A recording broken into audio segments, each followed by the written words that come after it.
Hello दोस्तों, कैसे हैं आप सब। I hope you all are doing really really well.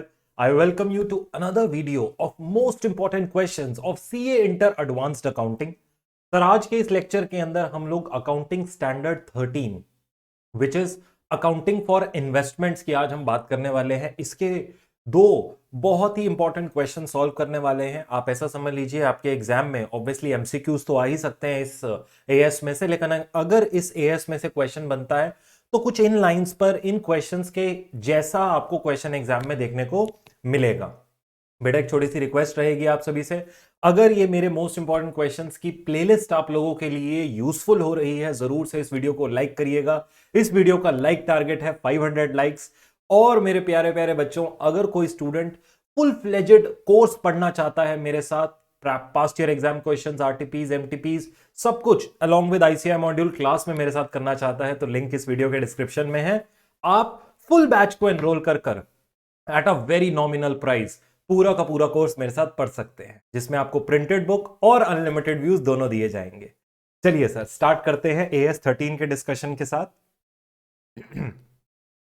Sir, सबसे पहले आज की क्लास का रोड मैप लिखेंगे। सर, कौन से क्वेश्चन सॉल्व करवाने वाले हो। देखो बेटा, दो तरीके के क्वेश्चंस रहते हैं यहाँ पे हमारे पास AS13 में से। एक रहता है केस बेस्ड क्वेश्चन और एक रहता है हमारे पास जो हमने full format based investment account बनाना होता है। अब सर, जो केस बेस्ड क्वेश्चंस होते हैं वहां पर क्वेश्चन कोई भी बन सकता है, लेकिन क्या होता है, most important part is the presentation of that question. इसके जैसा ही क्वेश्चन आपको देखने को मिलेगा। तो सबसे पहले अपना हेडर दे दीजिए, AS13 रिवाइज्ड, डालेंगे आज की डेट, लिखेंगे पेज नंबर, लिखेंगे आज की क्लास का रोड मैप। सर, हम लोग सबसे पहले करेंगे इलस्ट्रेशन नंबर 2, और मेरे प्यारे प्यारे बच्चों उसके बाद हम लोग करेंगे इलस्ट्रेशन नंबर 9। दोनों ही ऐसी इलस्ट्रेशंस हैं जो आपको ओवरऑल पूरे एएस का एक अच्छा रिवीजन दे देंगी। चलिए सर, स्टार्ट करते हैं अपने पास इलस्ट्रेशन नंबर 2 के साथ। आइएगा अपने आईसीआई मॉड्यूल में मेरे बच्चों, देखते हैं इलस्ट्रेशन नंबर 2 क्या कहती है। अच्छा सवाल है बेटा। ऐसे सेम क्वेश्चन आपको आरटीपी एमटीपी में देखने को मिल जाएंगे कॉमनली। तो इन फॉर्मेट्स के ऊपर ऐसे केस स्टडीज आपको प्रैक्टिस करने चाहिए। कहता है x limited on 1 January 2011 had made an investment of 600 lakhs in equity shares. अच्छा, अब ये क्वेश्चन आपको आता है। कोई बच्चा बैठा होगा, कहेगा सर इतना सिंपल सा क्वेश्चन है, मुझे तो आता है। बेटा, केस बेस्ड क्वेश्चंस में इट इज नॉट अबाउट आपको आंसर पता है, no no no. It is a lot more about आप उस आंसर को प्रेजेंट कैसे करते हैं, आपको वो शायद ना पता हो। इस वजह से मैंने ये क्वेश्चन टेकअप किया है। So always it is not important कि सर ये बहुत कॉम्प्लेक्स क्वेश्चन होगा या बहुत ही ज्यादा तोप क्वेश्चन है, मल्टीपर्पज। ऐसा भी नहीं होता। हर बार कुछ बेसिक चीजें हम गलत कर रहे होते हैं, तो उनका भी करेक्शन हमको करना जरूरी है, इसीलिए ये क्वेश्चन आपके साथ कर रहे हैं। कहता है 1 जनवरी को they had an investment of 600 lakhs in equity shares of Y limited, of which 50% is made in long term category and the rest as temporary investment. 50% भाई लॉन्ग टर्म है, बाकी मतलब करंट इन्वेस्टमेंट के अंदर बाकी का पैसा बैठा हुआ है। The realisable value of all such investments on 31 March 2011 became 200 lakhs as Y limited lost a case of copyright. भाई पूरे 600 लाख की, देखो इसका डिवीजन कैसे है जो बच्चे को नहीं पता। 50-50% है। 50% मतलब 300 करंट इन्वेस्टमेंट है, 300 लॉन्ग टर्म इन्वेस्टमेंट्स है।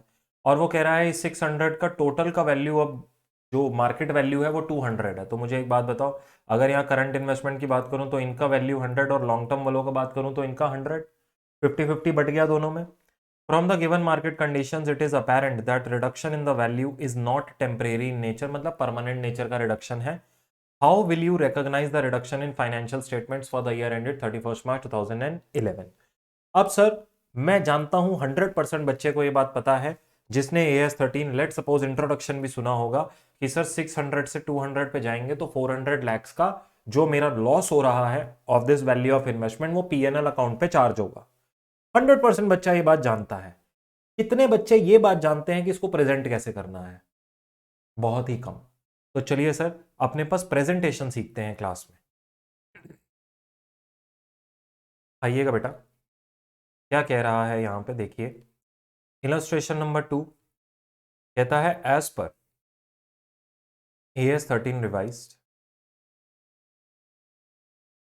अकाउंटिंग फॉर इन्वेस्टमेंट,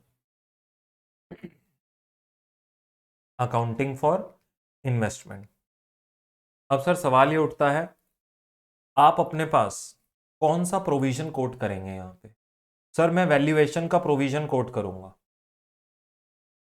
मैं वैल्यूएशन का प्रोविजन कोट करूंगा। इसी के साथ एक बढ़िया काम और पता है आप क्या कर सकते हो?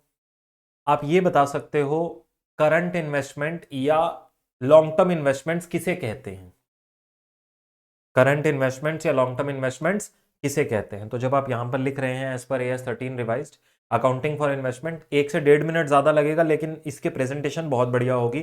देखते हैं, कहता है इसको इस प्रकार लिखिएगा कुछ, as per AS 13 revised accounting for investments, current investments are those that are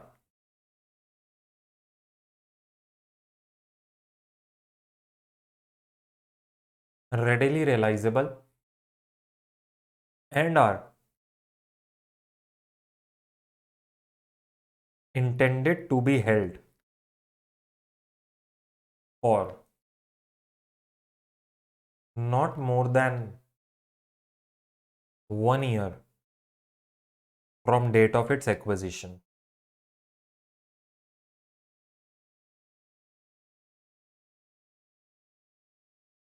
From date of its acquisition. इसी के साथ इसका वैल्यूएशन भी लिख दीजिए further, such investments are valued at cost or fair value, comma, whichever is lower, full stop। ठीक होगी बात? जी हाँ सर जी। नेक्स्ट लाइन में लॉन्ग टर्म इन्वेस्टमेंट्स क्या होती हैं? Long term investments are investments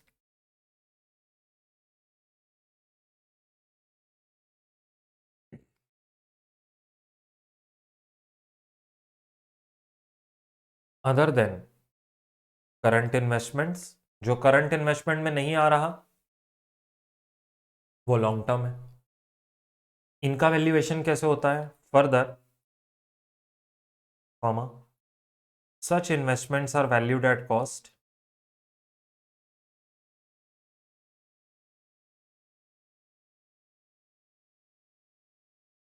such investments are valued at cost, full stop। However, in case of decline in value of investment,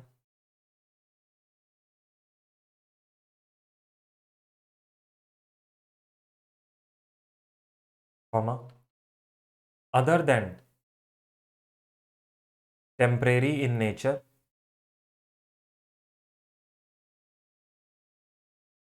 comma, a provision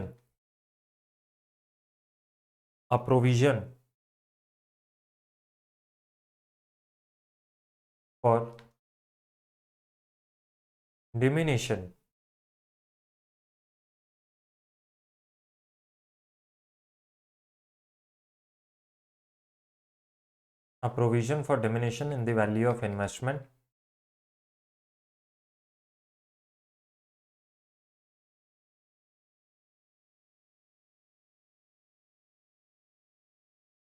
shall be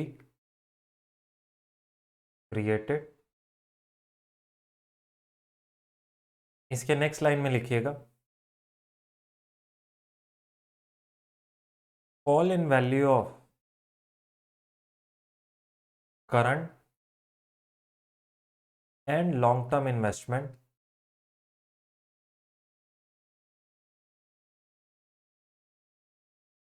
are charged to P&L ये मेरा provision हो गया। अब in the present scenario,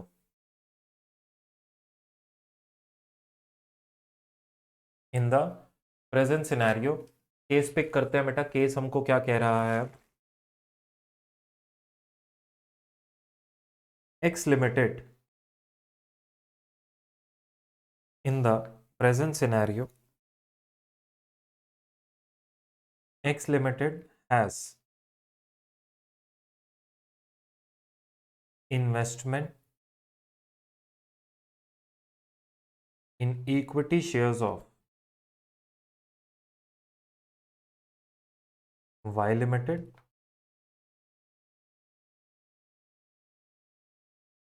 since Y Limited for rupees 600 lakhs, ऐसे लिख दो।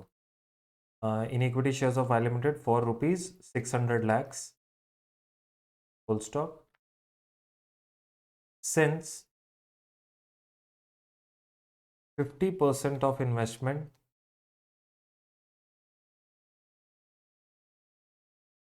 are current in nature, that is rupees 300 lakhs, comma,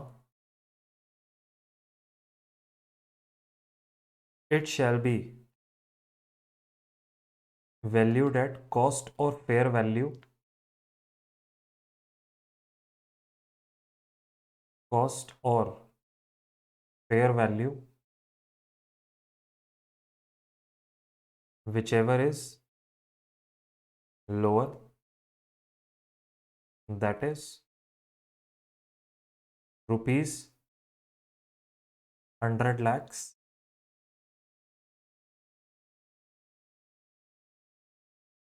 the fall in value of investment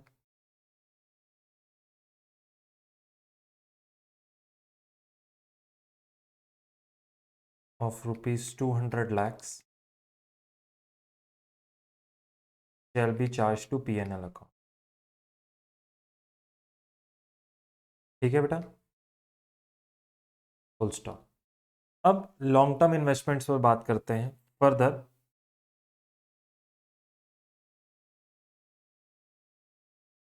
long term investment of rupees 300 lakh shall also be valued at rupees 100 lakhs and a provision for diminution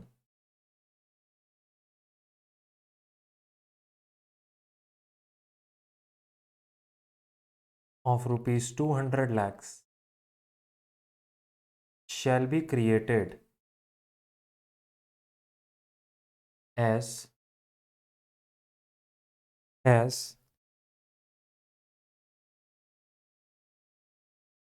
fall in, यहाँ से लिखो as Y Limited has lost a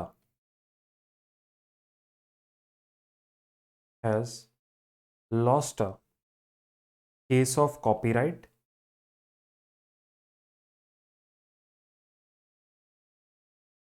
and it is apparent from market condition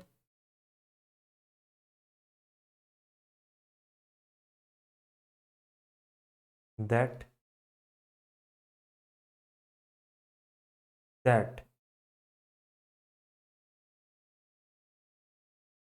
decline in price of its equity share is not temporary in nature,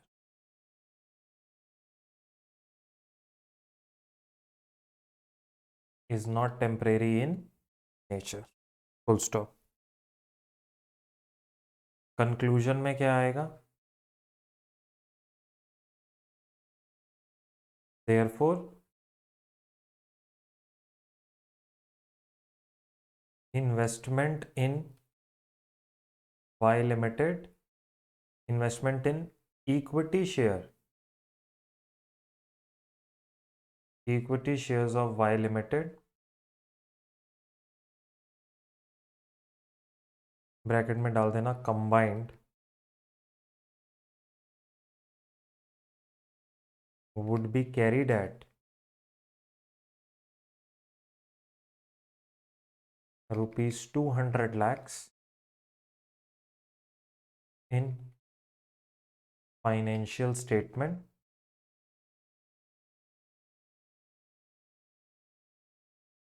and loss of rupees 400 lakhs shall be charged to P&L, shall be charged to statement of profit or loss, क्योंकि Y limited बोला है उसने, shall be charged to statement of profit and loss। ये हो गया आपका conclusion. Sir answer अभी आपने मेरे साथ लिखा है, अगर आपको ये आता होगा इस तरीके का प्रेजेंटेशन तो आपको ये 8 मिनट से ज़्यादा नहीं लगेंगे। 5 नंबर का क्वेश्चन है, 8 मिनट में आप इसको लिख पाएंगे बड़े प्यार से। सर इस तरीके से आप लोगों ने अपने केस स्टडीज़ बनाने हैं, वो चाहे आपका अकाउंट्स का पेपर है, चाहे आपका लॉ का पेपर है, चाहे आपका टैक्स का पेपर है, चाहे आपके ऑडिट का पेपर है। जब भी आपके पास इस तरीके से ऐसे क्वेश्चंस केसेस आते हैं, इस तरीके से आपने अपने प्रेजेंटेशन करनी है। तो ये आपके साथ साथ राइटिंग प्रैक्टिस भी हो रही है, जो जो बच्चे लिख कर रहे हैं। आई होप बेटा इलस्ट्रेशन नंबर 2 का प्रेजेंटेशन आप लोगों को समझ में आया होगा, यूजफुल हो रहा है। ज़रूर से वीडियो को लाइक कीजिएगा, जितने ज़्यादा लाइक्स होते हैं पता लगता है कितने बच्चों के लिए यूजफुल रही है वीडियो। तो सपोर्ट कीजिएगा बेटा, अपने दोस्तों से भी शेयर कीजिएगा और आई विजन के चैनल को ज़रूर सब्सक्राइब कीजिए, क्योंकि अभी जो हम काम कर रहे हैं वो काम कर रहे हैं कि आप लोगों के लिए लेटेस्ट एनालिसिस, जो अभी दिख रहा है कि एग्जाम में एक्सपेक्टेड क्वेश्चंस हैं, जो अभी दिख रहा है एग्जाम के एक्सपेक्टेड टॉपिक्स हैं, वो वीडियोस आप लोगों को जल्द से जल्द देने का, ताकि वो आपको टाइमली बेसिस पे नोटिफाई हो जाए। ज़रूर से सब्सक्राइब करिए। चलिए इलस्ट्रेशन नंबर 9 की ओर चलते हैं। इलस्ट्रेशन नंबर 9, अब ये जो इलस्ट्रेशन है ना, ये एक प्योरली प्रैक्टिकल क्वेश्चन है। मतलब यहाँ पे मैं आपको बोलूंगा ही नहीं कि आप यहाँ पे अपने पास लॉ थोड़ा सा भी लिखिए। क्यों? क्योंकि जब आप क्वेश्चन को रीड करेंगे आपको समझ में आ जाएगा ये प्योरली प्रैक्टिकल है। देखिएगा ऐसे क्वेश्चंस में बेटा, इक्विटी शेयर के क्वेश्चन में डिविडेंड वाली बातों को लेकर बहुत बच्चे तंग होते हैं। ध्यान से समझ लीजिए, आपको एक बारी में ही समझ में आ जाएगा। इलस्ट्रेशन नंबर 9 कहता है, ऑन 1st of April 2011 सुंदर had 25,000 equity shares of X Limited at a book value of 15 per share, nominal value is 10 on 20th of June 2011। अप्रैल के बाद ये जून आ गया। He purchased another 5,000 shares। ये एक तरीके से ये जो वर्डिंग है ना, ये आपको इंस्टीट्यूट के कई क्वेश्चंस में मिल जाएगी। आप आरटीपी एमटीपी पीवाईक्यू खोल के देखो, ऐसे क्वेश्चंस बहुत सारे हैं। कहता है he purchased another 5,000 shares at 16 per share। Directors of X Limited announced a bonus and a right issue। No dividend was payable at these issues। उन्होंने पहले ही ये बात क्लियर कर दी, कोई डिविडेंड इन इश्यूज के ऊपर नहीं जाने वाला है। The terms of the issue were as follows. Bonus issue 1:6 का रेशो है, 16 अगस्त को मिलेगा। राइट इशू 3:7 है, 31 अगस्त को दिया है एट अ प्राइस ऑफ 15 पर share. Due for payment is 30th of September। Shareholders were entitled to transfer their rights in full or in parts। Accordingly, Sundar sold 33% of his entitlement to Shekhar for a consideration of 2 per share। Right issue में हम बेटा इस एक तो CA foundation level पे right issue पढ़ते हैं, और एक राइट इशू हम यहाँ पर भी आपको डिटेल में समझाते हैं इन्वेस्टमेंट अकाउंट्स का। वो क्या रहता है कि सर कैसे हमें एंटाइटलमेंट मिलता है, उसको हम रिनाउंस करते हैं, उसके पीछे का लॉजिक क्या है, रिनाउंस करना सही डिसीजन है या नहीं, वो सारी बातें हमने अपने पास ऑलरेडी कर रखी हैं। कहाँ पे सर? हमारे फुल कोर्स बैचेस में। ठीक हो गई बात? तो कोई बच्चा अगर इन डेप्थ लर्निंग के लिए जाना चाहता है, लिंक वीडियो के डिस्क्रिप्शन में है। आप एक बार बैच एनरोल करके देखिए, आपको समझ में आएगा इसके बैकग्राउंड में कितना बड़ा कॉन्सेप्ट है, जिसको आपको समझना ज़रूरी है before you go into your professional life. चलिए, तो उन्होंने अपने पास क्या किया है, 33% अपना entitlement, he sold 33% of his entitlement to Shekhar. आगे बोलता है dividend for the year 31 March at the rate of 20%। अब 31 मार्च 2011 लास्ट ईयर का डिविडेंड है बेटा, इस साल मिल रहा है, ये क्लियर रहा करिए आप। आपको लगता है डिविडेंड मिल रहा है मतलब इसी साल का है, नहीं बेटा, लास्ट ईयर का है। इसी पे ही pre and post acquisition dividend के एडजस्टमेंट्स हो जाते हैं। जो मेरे पास शेयर्स पिछले साल से हैं, मतलब एज एन ओपनिंग बैलेंस है, इन शेयर्स के ऊपर पोस्ट एक्विजिशन डिविडेंड बनता है। जो शेयर मैंने इस साल में खरीदे हैं वो मेरे पास पिछले साल नहीं थे बेटा, उनके लिए मेरा प्री एक्विजिशन, मेरे एक्विजिशन करने से पहले के पीरियड का डिविडेंड है, ये वो बनता है। अकॉर्डिंगली उसका ट्रीटमेंट होता है कि वो पीएनएल में जाएगा या इन्वेस्टमेंट अकाउंट के क्रेडिट साइड पे। एंड उन्होंने 20% डिविडेंड डिक्लेयर किया, यानी 10 रुपए का शेयर था तो 2 रुपए का डिविडेंड डिक्लेयर किया। And it is received by Sundar on 31st of October.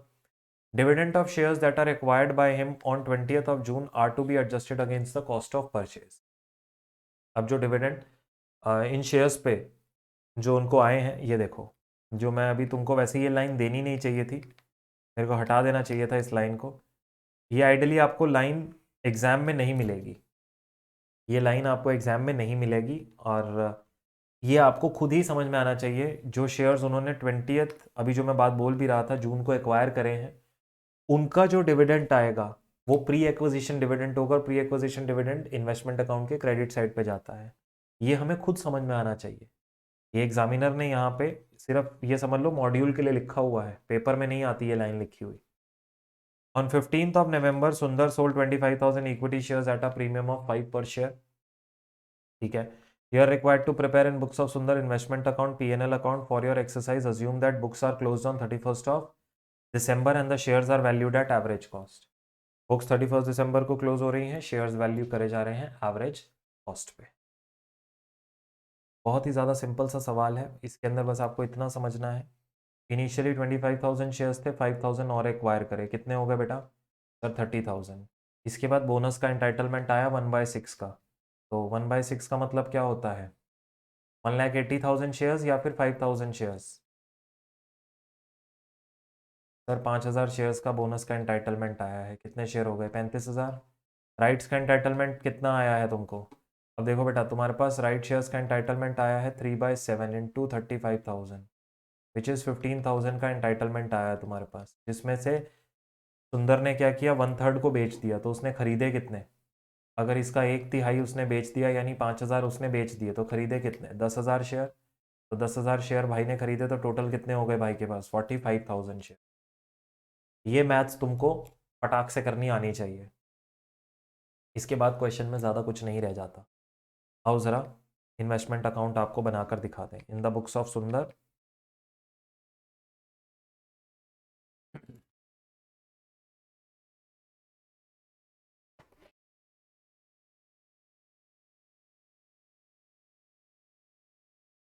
In the books of सुंदर। अब उसने बोला है भाई इन्वेस्टमेंट अकाउंट बनाकर दो,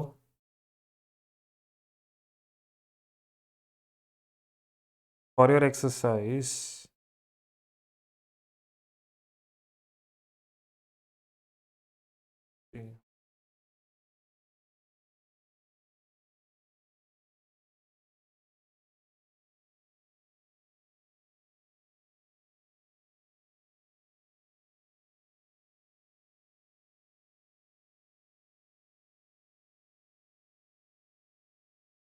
अब सर फॉर्मेट बनाना ज़रूरी है क्या, बोलो बेटा क्या कहते हो, मेरा जवाब क्या होगा। फॉर्मेट के बिना नंबर नहीं मिलेंगे, 2 2 3 3 नंबर कट जाएंगे, ओवरऑल लेवल पर 10 से 15 नंबर का नुकसान होगा, तो फॉर्मेट ज़रूर बना कर आना। फॉर्मेट स्केल के साथ बनाना, बेशक पेन यूज़ कर लेना लेकिन स्केल ज़रूर से यूज़। बेटा आपको तो मेरे सारे आंसर याद हो गए हैं, very very good.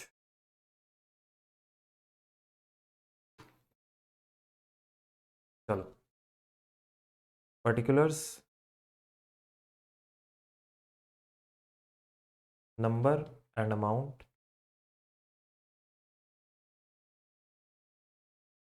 Particulars number and amount. अब यहाँ पे एक तरीके से ऐसा समझ लो बैलेंस ब्रॉट डाउन है तुम्हारे पास 25,000 इक्विटी शेयर्स का, जिनका 15 रुपये का वैल्यू है।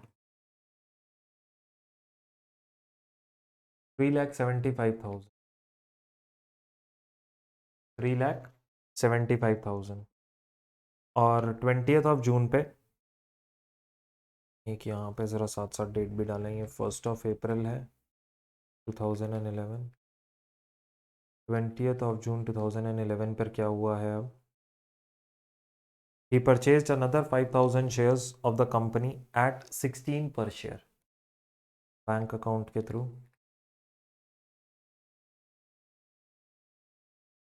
1000 शेयर खरीद रहा है भाई।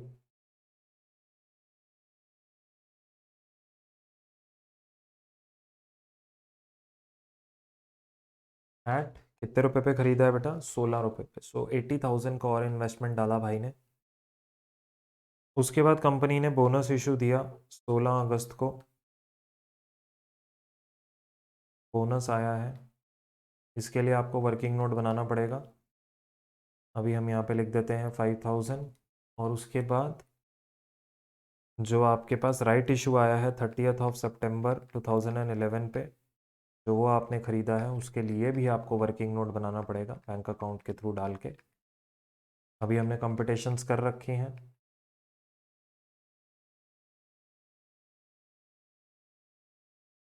सो ये 5,000 हो गया, ये 10,000 हो गया, और इधर इसका वैल्यू इसने कितने का ख़रीदा है? 1,50,000। अब इन दोनों के वर्किंग नोट पहले बना के आते हैं। सर वर्किंग नोट बनाना ज़रूरी है क्या? बेटा ये समझ लो इन्वेस्टमेंट अकाउंट का क्वेश्चन आया और तुमने वर्किंग नोट नहीं बनाए। ये तो एक बच्चे ने मेरे को अपनी शीट भेजी थी पूरी, उसका 8 नंबर या 10 नंबर का क्वेश्चन था, उसको 5 या 6 ही मिले हुए थे, और बच्चा पूछ रहा सर मेरी गलती क्या है। पूरे क्वेश्चन उसने कर दिया इन्वेस्टमेंट अकाउंट का, वर्किंग नोट नहीं। इंस्टीट्यूट ने नंबर काट दिए। Number of bonus shares 30,000 shares थे मेरे पास, अलॉटमेंट 1/6 का करते 5,000 शेयर।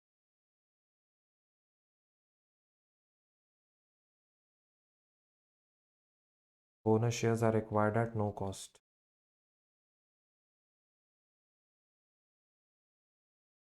अभी वहाँ ज़ीरो आ रहा है ना ऊपर अमाउंट कॉलम में, लिखना ज़रूरी है।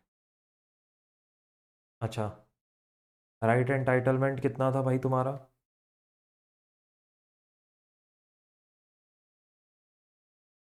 राइट एंटाइटलमेंट कितना था? अब तुम्हारे पास 35,000 शेयर्स थे, उसका 3/7 which is 15,000 shares.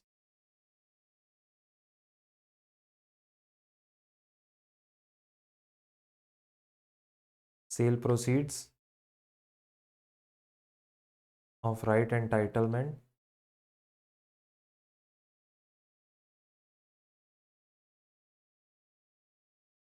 For rupees dash, कितना हो गया बेटा? 5,000 शेयर्स इनटू कितने का बेचा उसने? 2, that means 10,000 would be credited to PNL account. ये सब लिखना ज़रूरी है।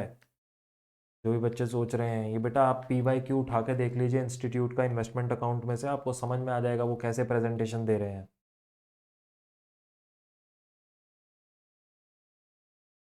ठीक हो गई बात? और राइट्स अपन ने परचेज करे हैं, वो तो 10,000 शेयर्स हैं जो हमने अपने पास परचेज करे हैं एट द रेट ऑफ 15 पर शेयर, वो हमारे पास ऊपर दिख रहा है।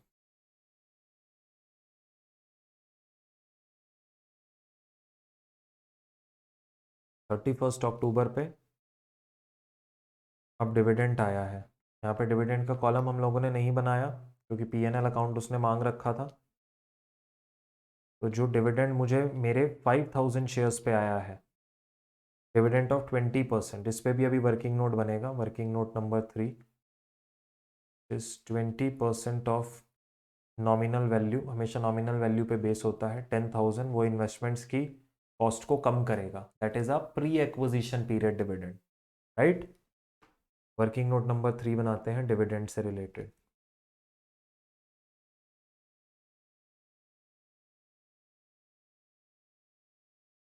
Dividend on 25,000 shares is equals to rupees 50,000, that is 25,000 into 20% of 10, ये कहाँ जाएगा, it would be credited to P&L account।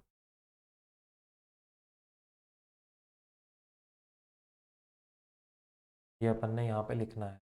और जो दूसरा वाला डिविडेंड है 5,000 शेयर्स पे, वो हमने इन्वेस्टमेंट अकाउंट के क्रेडिट साइड पे डाला है। अब यहाँ पे इसने ऑलरेडी लाइन लिखी है that dividend for shares acquired on 20th of June are to be adjusted against cost of purchase, तो मुझे अलग से लिखने का जरूरत नहीं पड़ रहा वर्किंग नोट में। अगर ये लाइन ना लिखी होती तो मैं ये बात भी लिखता that dividend on this 5,000 shares this is considered as a pre acquisition period dividend hence adjusted against the cost of investment.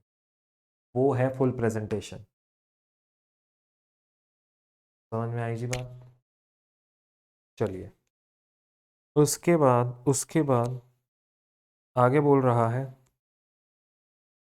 15 नवंबर को। अब कहता है भाई मैंने तो इक्विटी शेयर बेच दिए, कितने के, 25,000 इक्विटी शेयर्स हैं। यहाँ पे भी हमारा वर्किंग नोट नंबर 4 अटैच कर दो। बेचा है एट अ प्रीमियम ऑफ 5 पर शेयर। बेटा प्रीमियम हमेशा नॉमिनल वैल्यू के ऊपर काउंट होता है, तो 25,000 शेयर्स में बेच रहा हूँ 15 रुपए के हिसाब से, विच इज़ 3,75,000 का सेल वैल्यू है। अब सर प्रॉफिट हुआ है या लॉस ऑन सेल, ये हमें वर्किंग नोट नंबर 4 में जाकर निकालना है।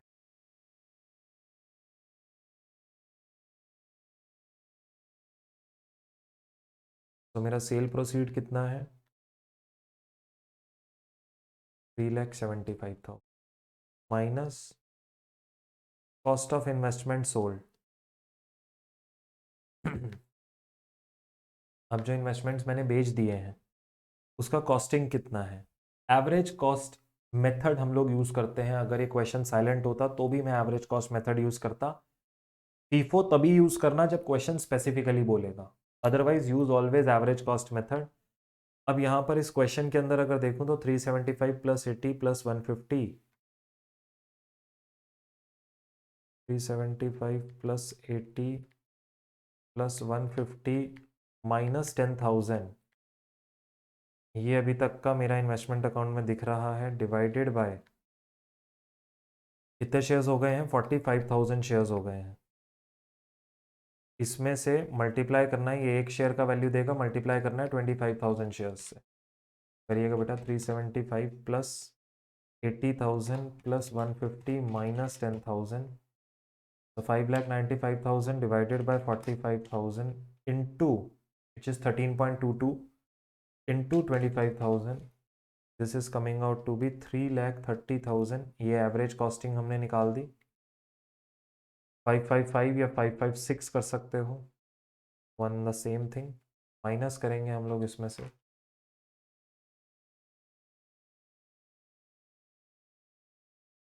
4 times 4, 44,445 rupees, which is profit on sale, which is profit on sale। बात समझ में आ रही है बेटा? जी हाँ सर जी, 44,000। अब प्रॉफिट ऑन सेल कहाँ दिखेगा, 15 नवंबर 2011, यहाँ पे दिखेगा P&L अकाउंट से, और इधर अपन डालेंगे वर्किंग नोट 4 विच इज़ 44,445। आई बात समझ में? जी सर। बस जी ख़त्म। 31 दिसंबर पर अब तुम लोगों को क्या करना है, यहाँ पे बैलेंस कैरिड डाउन निकालना है। कितने शेयर्स बच गए बेटा, 20,000 शेयर्स बच गए होंगे। 25, 30, 35, 45, 25 बेच दिए तो 20,000 शेयर्स अभी हमारे पास, 20,000 शेयर्स आर लेफ्ट। और यहाँ पर क्योंकि मुझे मार्केट वैल्यू अगर क्वेश्चन में नहीं गिवन है तो आप अपने पास सिर्फ अडॉप्ट कर सकते हैं एज अ बैलेंसिंग फिगर। ये मेरे पास कई बार सवाल आता है, सर बैलेंसिंग फिगर कर दें या वर्किंग नोट करना ज़रूरी है। देखो वर्किंग नोट हमेशा प्रेफरेबल है क्लोजिंग वैल्यू ऑफ इन्वेस्टमेंट निकालते हुए, लेकिन फिर भी बच्चे कहते हैं कि सर अगर टाइम कम हो तो क्या बैलेंसिंग फिगर कर सकते हैं। सिर्फ एक सिनेरियो है बेटा कब बैलेंसिंग फिगर कर सकते हो, जब आपके पास मार्केट वैल्यू ना गिवन हो क्लोजिंग इन्वेस्टमेंट का, तब सिर्फ यूज कर सकते हो और टाइम कम है, ये दोनों जब चीजें हो रही हैं। अदरवाइज आप वैल्यू ऑफ क्लोजिंग इन्वेस्टमेंट निकालेंगे। अरे बहुत सिंपल है यार, 1 मिनट लगता है। देखो यही शेयर्स थे, कोई नया परचेज तो हुआ नहीं, यही शेयर्स अभी भी हैं, इनका यही वैल्यू है, वैसे 13.22 आएगा। तो यहाँ से आप सेम इसको ऐसे ही कॉपी करो। अगर कोई नया परचेज हुआ होता तो चेंज आता एवरेज कॉस्ट में, अगर कोई नया परचेज होता तो एवरेज कॉस्ट में चेंज आता है, बेचने से नहीं आता है, समझे।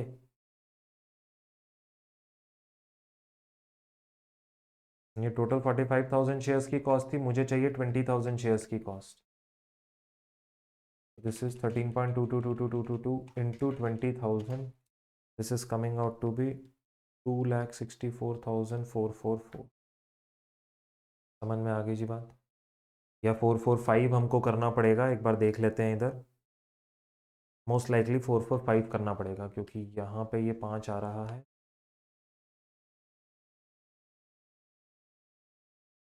445 कर दीजिए।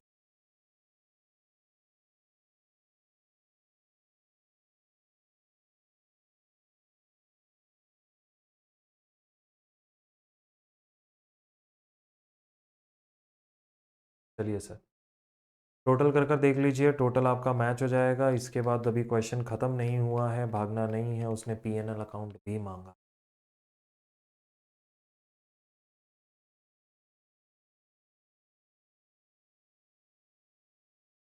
सिक्स 49,445।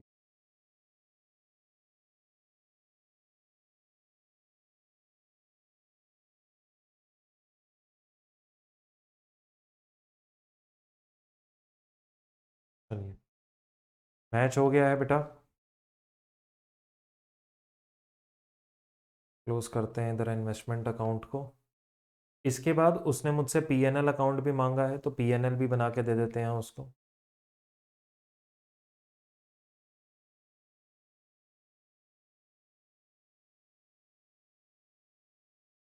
तो ये जस्ट पीएनएल अकाउंट का एक एक्सट्रैक्ट है बेटे।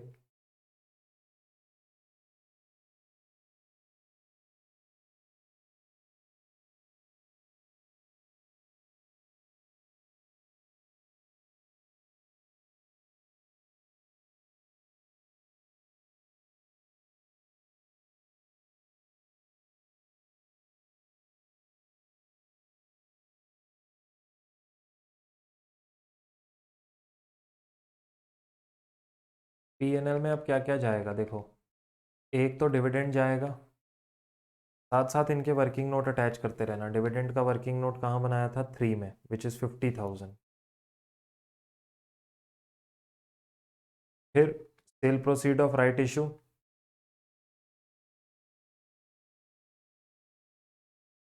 ये था वर्किंग नोट नंबर 2,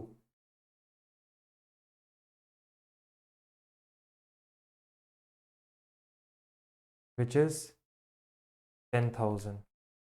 ये दोनों हो गए, डिविडेंड हो गया, राइट्स का सेल प्रोसीड आ गया। इसके बाद इन्वेस्टमेंट अकाउंट में जो अपने को profit on sale of investment हुआ है 44,445, इसके लिए भी वर्किंग नोट अटैच कर दो। वर्किंग नोट नंबर 4 था शायद। जी सर, दैट्स इट। हम यहाँ पे तुम्हारे पास तुम्हारा जो भी प्रॉफिट आ रहा है वो कंप्यूटेशन कर कर दे दो, खत्म हो गया क्वेश्चन। ऐसे क्वेश्चन आपके पास 8 से 10 नंबर में आपको देखने को मिल सकते हैं, बेसिक, बट येट आपकी पूरी प्रेजेंटेशन चेक कर रहे होंगे वो।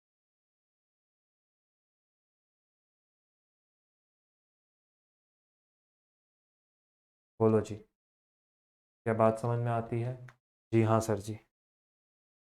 इन्वेस्टमेंट अकाउंट्स में बेटा प्रेजेंटेशन बहुत ज़्यादा मायने रखती है। आई होप ये दोनों क्वेश्चंस आपको आपकी प्रेजेंटेशन इम्प्रूव करने में मदद करेंगे आपके फाइनल एग्जाम्स तक।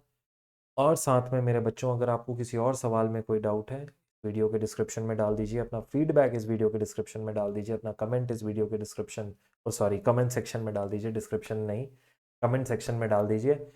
कोई भी अगर आप लोगों को मुझसे बात पूछनी है कमेंट सेक्शन में डाल दीजिए।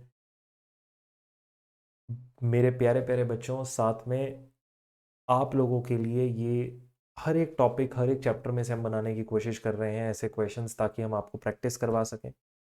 अगर आप मेरे साथ फुल फ्लेजेड प्रैक्टिस करना चाहते हैं, we have full course, link इस वीडियो के डिस्क्रिप्शन में है। You already know first year exam questions, RTP, MTP, ICI module मिला के 500 से भी ज़्यादा क्वेश्चन हमने क्लास में करे हैं। तो आप मेरे साथ प्रैक्टिस कर सकते हैं, which you need for your exams, and the price is also very very affordable. बात समझ में आ रही है? You get a printed book, unlimited views. So किसी को भी ज़रूरत हो प्लीज़ फील फ्री। और हमारे व्हाट्सएप के सपोर्ट नंबर्स भी आपके स्क्रीन पर फ्लैश कर रहे हैं, वीडियो के डिस्क्रिप्शन में भी हैं। We are there to help you. All the very best for your exams. God bless you all. Bye bye, tata, take care.